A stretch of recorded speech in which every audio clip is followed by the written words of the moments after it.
गाँव शिवाला में चर्चा होला, ढोल बजता जोरे से।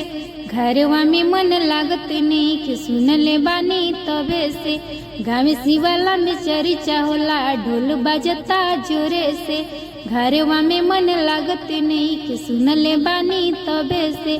कहतानी जोरे जोरे से, जाए दिया माझी भोरे से। घरवा में मन लागे ना, सुनले बानी तबे से। काहे के अम्मा जी झगड़ा करी ना, चर्चा करी ना भोला के। काहे के अम्मा जी झगड़ा करी ना, चर्चा करी ना भोला के।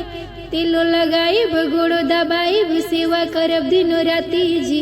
दर्शन करे जाए देही आइल शिव पार्वती जी। तिलो लगाई गोड़ो दबाई, सेवा करब दिनो राती जी। दर्शन करे जाए देही आइल शिव पार्वती जी। चाहे अम्मा झगड़ा करा, चाहे कर रगड़ा जी।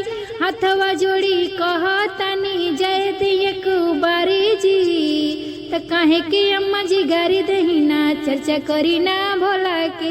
काहे के अम्मा जी गारी दही ना, चर्चा करी ना भोला के। गाँव शिवाला में चर्चा होला, ढोल बजता जोरे से। घरवा में मन लागत नहीं कि सुनले बानी तबे से। गाँव शिवाले में चर्चा होला, ढोल बजता जोरे से। घरवा में मन लागत नहीं कि सुनले बानी तबे से।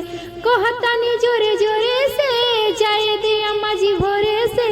घरवा में मन लागे ना, सुनले बानी तबे से। त काहे के अम्मा जी झगड़ा करी ना, चर्चा करी ना भोला के। काहे के अम्मा जी गारी दही ना, चर्चा करी ना भोला के। काहे के अम्मा जी झगड़ा करी ना, चर्चा करी ना भोला के। बोला हर हर महादेव की जय। तो गाइज, मेरा ये गाना कैसा लगा आप लोग कमेंट में जरूर बताइएगा।